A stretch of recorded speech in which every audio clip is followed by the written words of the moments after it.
In episode 3, that week's show will be headlined by Ace going up against Bobby. It will also feature a veteran wrestler named Ricky Rabies, who they're paying a substantial amount of money to show up and kind of bring in some people. They definitely need butts in the seats after the debacle that was Ace's last show. Ricky's going to go up against Jack. But before Ace can headline this show, he needs to address the crowd. And as the people are filing in, he's in the back practicing this speech about how he was double-crossed by his brother and how Duffy people get back up. It's very drink your milk, take your vitamins. Crystal is standing there as Ace starts to practice his speech, and she gently massages it in there that maybe he should take a different angle. Jack, however, interrupts the two and says, I wouldn't change a thing, and then has to talk to Ace alone. The two start talking about this promo that he's going to cut, because it turns out that Ace didn't write it. Jack did. And Ace loves it. He just wants to tweak some things, like wipe away your tears. He wants to change to chugging a beer. Their conversation ends up getting interrupted by Willie,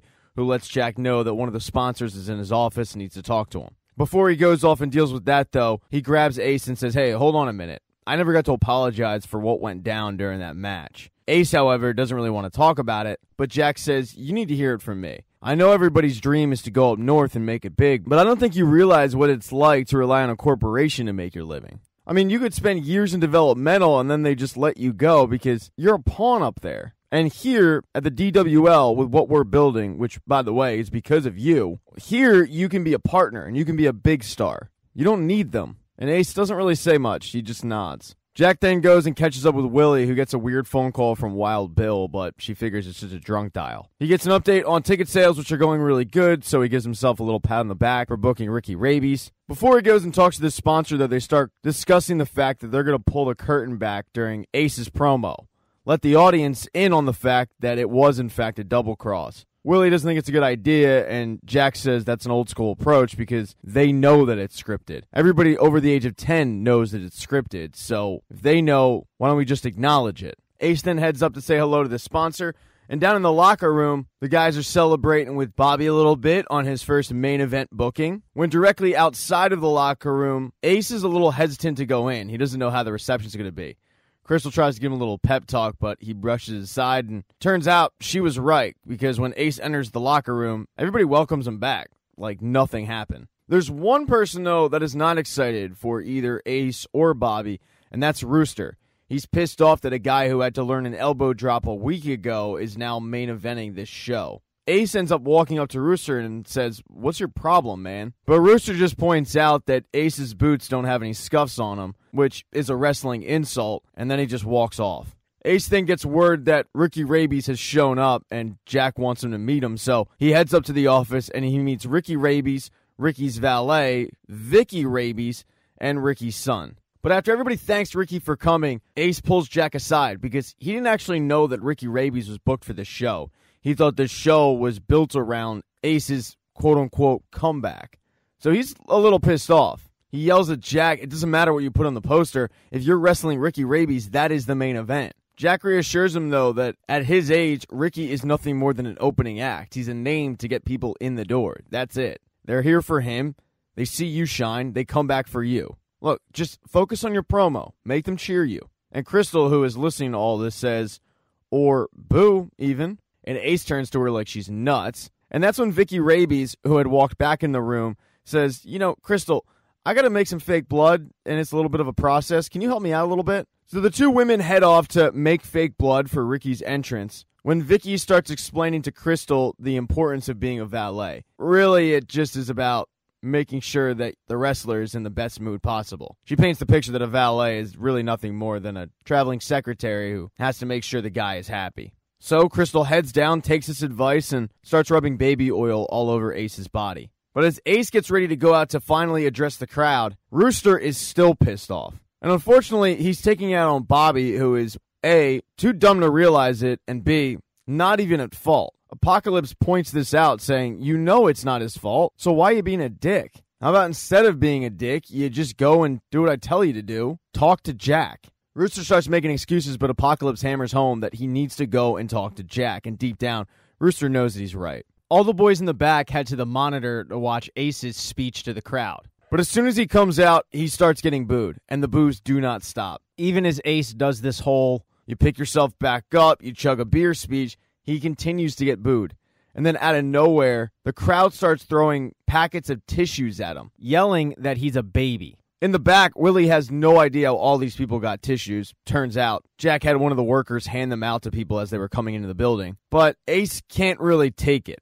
He ends up hopping out of the ring and storming in the back. When he sees Jack, he chucks tissues at him and says, "What the hell was that, Jack? The whole crowd is booing me." And Jack tries to point out, yeah, exactly, the whole crowd is reacting to you. But all Ace can focus on is the boos, not the fact that he's actually getting a reaction, which is 100% the battle in pro wrestling, just getting a reaction. Jack completely steals Crystal's idea and yells at Ace, "You would make a really good heel." But Ace has no interest in being a heel whatsoever. He tells Jack, "You're the heel, I'm the babyface because Dad was the babyface." And that's when Jack whispers in his ear, "Yeah, because our dad was such a good guy, he knew you were home." And what he means by that is, when Tom Spade killed himself, he went out for a run, he did some work along the house, and then he casually walked inside, grabbed a handgun, went out to the porch, and blew his brains out. And the only person at home was Ace, who ended up finding his dad. The two go their separate ways, with Ace going into the laundry room and Crystal following suit. She took Vicky's advice to heart once again and ends up helping him blow off some steam. And one of the ways you can do that is by having sex with him, or so I hear. Now, as the show goes on outside, a couple of people that's shown up are Stacy and 3 of her friends. They're in town for a girls' week, and Stacy had no plans on going to the show that night. But when the waiter of the restaurant that they were at mentions how he couldn't get off work to see the show and he wants to know the ending, Stacy's friends insist they show up. So she begrudgingly takes them, and they're having a blast. They're blown away that Stacy downplayed this production. So they're in the crowd watching the show and waiting for the main event.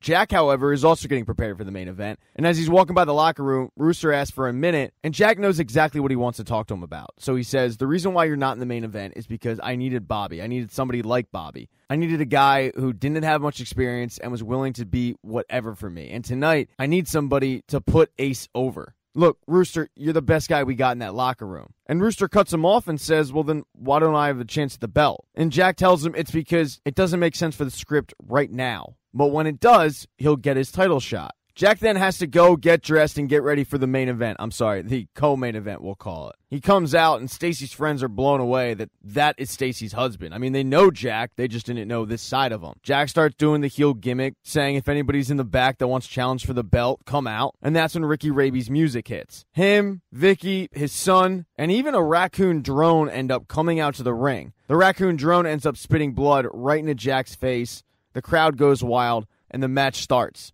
As Jack and Ricky are in the ring riling up the crowd, all the boys in the back are watching the match go down on the monitor when Apocalypse gets a video of Wild Bill on a plane naked, making a fool of himself, and this video has gone viral. There's 2 people, though, that aren't watching the match, and that is Ace and Rooster. Ace heads outside, and he's about to call Big Jim when Rooster, who he had no idea was out there, says, "You got to see this video of Wild Bill." Rooster starts talking about the first time he met Wild Bill and his career, and it turns out that Rooster has wrestled in just about every single indie promotion in Georgia. And at one time, he was thought of as the prodigy, but now he's the grizzled old vet who can't even get a title shot. And in his mind, he believes that the reason he hasn't gotten a title shot or a shot at a bigger promotion is because of the fact he's black. He tells Ace, the title belt really stands out against a white backdrop. And I don't know what made me think that anything would be different when Jack took the promotion over. And Ace agrees with him, saying, yeah, I mean, screw Jack. Here I am, a total face, and he wants me to turn heel. But Rooster says, no, that's one thing Jack is right about. I mean, come on. You as a face? No one's believing that anymore. I mean, he cried in the ring. The two continue to talk about Ace's character, bitching about Jack. The problem is, Jack's match wrapped up. And when he gets in the back, he's looking for Ace, but he can't find him. Because of that, he's planning on going back out there and wrestling again. And that's finally when Ace shows up. He sends Bobby out there, but when Ace heads out, he goes full-on heel. He beats the crap out of Bobby, and it is shocking to Stacy in the crowd. She has no idea what's going on. The heel turn goes over great, but when Ace gets in the back, he's not in a good mood. Even though he's being congratulated for a job well done, he's pissed off. He yells at Crystal, back off, you're not my girlfriend. And then he calls Willie a bitch, and that's a line that Jack isn't willing to let him cross, so he pulls him aside and says, when exactly did you think it was okay to call Willie a bitch? But Ace tells Jack, this is what you wanted. I'm a heel now. And with a stupid comment like that, Jack just walks away. The wrestlers all shower up, start heading home, and Vicky goes to say goodbye to Crystal. And one thing that Crystal is very surprised to learn as Vicky, Ricky, and his son are leaving is the fact that Vicky is not Ricky's wife. He's got a whole other wife named Betty. That was an M. Night Shyamalan-type plot twist that Crystal was not expecting. But before Vicky leaves, she tells her, don't let what Ace said bother you. Men can be emotional sometimes. And then gives her a tip on how to stay skinny, because she says staying skinny is everything. Everybody starts heading home. When Willie gets home, there's Wild Bill in her front yard waiting for her, saying how he screwed up. And Stacy said goodbye to her friends and headed home with Jack. But as they're driving to go pick up Thomas, she starts asking about when they can travel, because her friends are flight attendants, and they talked about all the different destinations they're going to with their husbands or boyfriends, and that's something that's very appealing to Stacy. But Jack starts telling her how he can't. The DWL is hanging on by a thread. They don't have the money. He just starts making excuse after excuse, and Stacy's sick of it. And Jack can't quite figure out where this is coming from, because he says, hold on, you and your girlfriends came, had a great night, so what's the issue? And Stacy says the issue is when the night ended, they got to go, and I had to stay. Thank you so much for checking out this recap. Please consider subscribing to the channel. Hit thumbs up if you liked it. Smash that thumbs down button if you thought this sucked. Make sure to be nice in the comment section. If you don't see the next video up in the end screen there, I'll get it up in a few days, not to worry. And I have merchandise, so go buy a mug or something. It's never too early to think about Christmas gifts, folks. Once again, thank you for checking out this recap.